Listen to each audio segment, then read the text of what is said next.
Bismillahirrohmanirrohim. Assalamualaikum warahmatullahi wabarakatuh. Alhamdulillah kita berjumpa kembali bersama saya. Semoga konten yang disampaikan bermanfaat. Pada konten kali ini saya akan menyampaikan media belajar PJJ minggu ini dengan materi keseimbangan harga.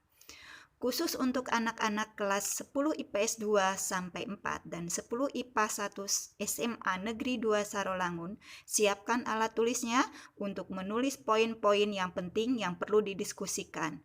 Jangan lupa ya untuk sedekah like dan subscribe-nya. Mekanisme pembentukan harga. Pengertian harga keseimbangan. Harga keseimbangan atau harga pasar terbentuk melalui proses kesepakatan antara penjual dan pembeli.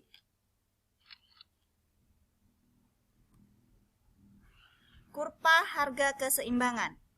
Ini terdapat tabel harga, kuantitas yang diminta, kuantitas yang ditawarkan. Jadi ketika harga 5.000, jumlah barang yang diminta 3.000. Kita buat garis kurvanya. Ini merupakan sumbu vertikal menunjukkan sumbu harga. Ini sumbu horizontal menunjukkan sumbu jumlah barang yang diminta. Ketika harga 5.000, ini kita buat 5.000, jumlah barang yang diminta 30. Ya. Kemudian ketika harga 4.000, jumlah barang yang diminta 48. Ini 4.000. 48. Ketika harga 3.000, jumlah barang yang diminta 66. 3.000 66. Ketika harga 2.000, jumlah barang yang diminta 84. 2.000 84. Dan ketika harga 1.000, jumlah barang yang diminta 102. Nah, di sini kita melihat bahwa harga barang dan jumlah barang yang diminta itu sesuai dengan hukum permintaan, sehingga kita bisa melihat bentuk kurva permintaannya memiliki slope negatif, yaitu ditarik dari kiri atas ke kanan bawah. Ini adalah kurva permintaan atau garis kurva permintaan. Kemudian agar membentuk kurva harga keseimbangan, kita lanjut ke kurva penawarannya. Ketika harga 5.000, jumlah barang yang ditawarkan 102. Ini 5.000, jumlah yang ditawarkan 102. Ketika harga 4.000, jumlah barang yang ditawarkan 84. Ini 4.000, 84. Ketika harga 3.000, jumlah barang yang ditawarkan 6.000. 3.000, 6.000. Ya. Kemudian ketika harga 2.000, jumlah barang yang ditawarkan 48. Ini 2.048. Ya. Dan ketika harga 1.000, jumlah barang yang ditawarkan 30. Ini 1.000, ini 30. Nah, sehingga di sini kita bisa melihat bahwa harga barang dan jumlah barang yang ditawarkan sesuai dengan kurva penawaran atau sesuai dengan hukum penawaran, di mana akan terbentuk kemiringan positif. Nah, ditarik dari kiri bawah ke kanan atas. Ini kurva penawaran. Nah, sehingga dari tabel ini bisa dibuat kurva jadi seperti ini, ya. Kemudian akan terbentuk titik ini adalah merupakan harga keseimbangan, di mana terbentuk pada titik pertemuan kurva permintaan, ya, dan kurva penawaran. Jadi ini E ini adalah equilibrium, titik harga keseimbangan. Ya.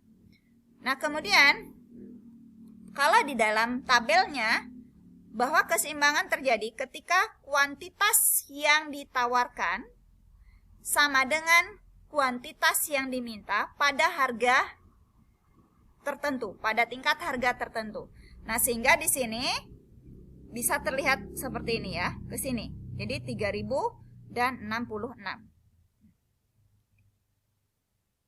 Nah, dari penjabaran ini kalian bisa mendefinisikan apa pengertian kurva harga keseimbangan. Ya. Kemudian, ini di bagian atas ini adalah merupakan kelebihan penawaran sebanyak 72 kg atau juga sering disebut dengan excess supply. 72 kg ini diperoleh dari mana? 102 dikurang 30. Kemudian yang bagian ini, titik-titik ini adalah excess demand sebanyak 36 kg diperoleh dari mana? 84 dikurang 48 ya. Nah, sehingga excess demand ini adalah merupakan surplus bagi produsen. Kemudian kalau yang bagian bawah ini titik-titik ini adalah sering disebut juga dengan excess demand. Ya, excess demand, kelebihan permintaan. Kelebihan permintaan yang ini 36 tadi caranya sudah disampaikan. Yang bawahnya kelebihan permintaan sebanyak 72 kg. Kalau dilihat dari sisi permintaan, jadi kelebihan permintaan. Kenapa terjadi kelebihan permintaan? Karena di sini kita lihat ketika jumlah barang yang ketika tingkat harga 2000, jumlah barang yang diminta 84. Di sini ya, kita lihat 84. Sedangkan jumlah barang yang ditawarkan hanya 48, sehingga di sini ada kekurangan penawaran kalau di sisi produsen atau sisi penjual dan kelebihan permintaan sebesar 36 kg kalau dilihat dari sisi permintaan. Begitu juga dengan ini, ya. Nah, sehingga dari kurva tersebut kita bisa mengelompokkan golongan pembeli atau permintaan dan golongan penjual atau penawaran berdasarkan kemampuan daya beli. Kita bahas terlebih dahulu dari pembeli sisi pembeli. Pertama ada kelompok pembeli supermarginal. Pembeli supermarginal ialah pembeli yang memiliki kemampuan harga taksirannya melebihi harga pasar. Artinya di sini pembeli memiliki kemampuan untuk membeli barang di atas harga pasar pada dasarnya. Tapi karena barang tersebut harganya di harga pasar, maka dia yang kelebihan tersebut merupakan keuntungan bagi konsumen. Karena pada dasarnya dia mampu membeli di atas harga pasar. Kelompok pembeli ini seringkali disebut dengan kelompok masyarakat menengah ke atas. Kedua, pembeli marginal. Pembeli marginal ialah pembeli yang memiliki kemampuan harga taksirannya sama dengan harga pasar, ya. Di mana di sini dia hanya mampu sama dengan harga pasar. Kalau di atas harga pasar sudah tidak mampu. Berarti untuk kalangan menengah, ya. Ketiga, pembeli submarginal ialah pembeli yang memiliki kemampuan harga taksirannya di bawah harga pasar. Artinya mereka tidak akan mampu membeli pada saat harga pasar. Dia mampunya di bawah harga pasar. Biasanya ini berlaku untuk kelompok masyarakat menengah ke bawah. Kemudian dari sisi penjual atau penawaran. Yang pertama adalah kelompok penjual submarginal. Merupakan kelompok penjual yang memiliki kemampuan harga pokoknya di atas harga pasar. Ya. Dia ketika menjual barang, dia mampunya menjual harga barang di atas harga pasar. Kalau dia menjual sama dengan harga pasar, dia akan mengalami kerugian.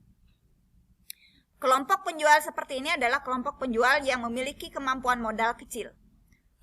Kedua, kelompok penjual marginal. Merupakan penjual yang memiliki kemampuan harga pokoknya sama dengan harga yang ada di pasar. Ya, berarti di sini dia hanya batas menetapkan harga pasar. Kalau di atas Kalau di bawah harga pasar dia tidak mampu, ya, akan mengalami kerugian. Kemudian yang kelompok ketiga adalah penjual super marginal, adalah merupakan penjual yang harga pokoknya di bawah harga pasar. Berarti dia mampu menjual barang berada di harga pasar. Nah, ketika ia menjual barangnya sama dengan harga pasar, maka di sini dia akan memperoleh premi produsen. Pergeseran harga keseimbangan bisa disebabkan A. Pergeseran kurva permintaan ke kiri. Ini bisa terlihat kurva permintaan ke kiri. Katakanlah pendapatan penduduk menurun sehingga permintaan pun menurun. Akibatnya kurva permintaan bergeser ke kiri, yaitu dari D ke D1. Ini bisa terlihat, ya. Kita mengilustrasikan ini pengaruh pendapatan. Nah, sehingga karena pergeseran kurva permintaan ke kiri, maka akan mempengaruhi pada bergesernya kurva keseimbangan dari E ke E1.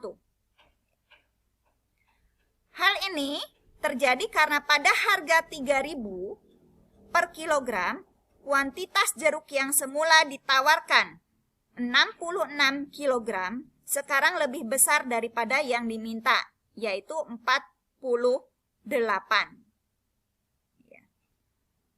48 sini. Nah, sehingga surplus sebesar 18 kg mendorong produsen untuk mengurangi produksinya dan menurunkan harga. Dengan demikian, penurunan permintaan menimbulkan harga dan kuantitas keseimbangan yang lebih rendah. Pergeseran kurva permintaan ke kanan.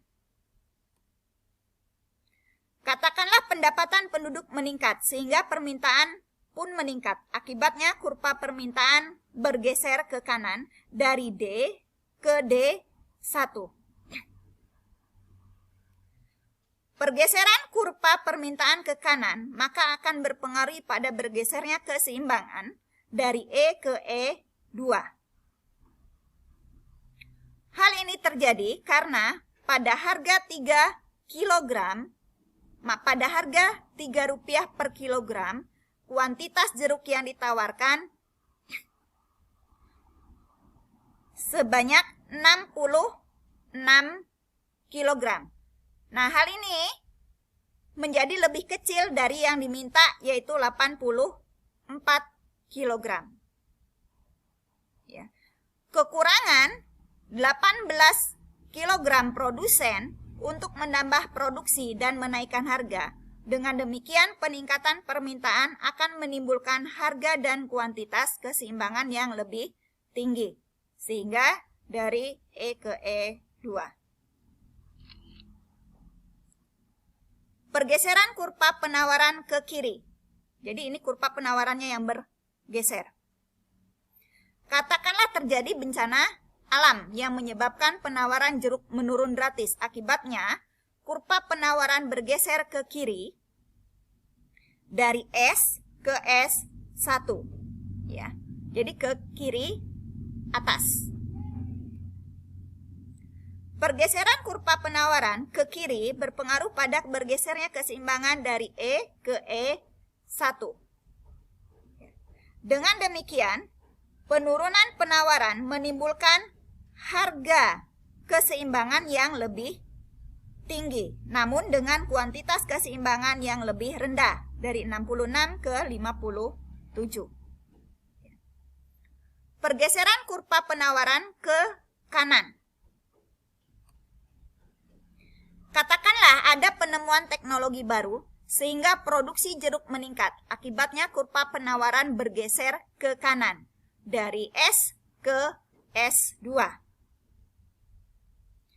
Pergeseran kurva penawaran ke kanan berpengaruh terhadap bergesernya keseimbangan ke kanan juga dari E ke E2. Jadi ini ke kanan bawah pergeserannya. Dengan demikian, peningkatan penawaran akan menimbulkan harga keseimbangan lebih rendah dari 3 dari sini ke sini. ya. Namun dengan kuantitas keseimbangan yang lebih tinggi, yaitu dari 66 ke 75.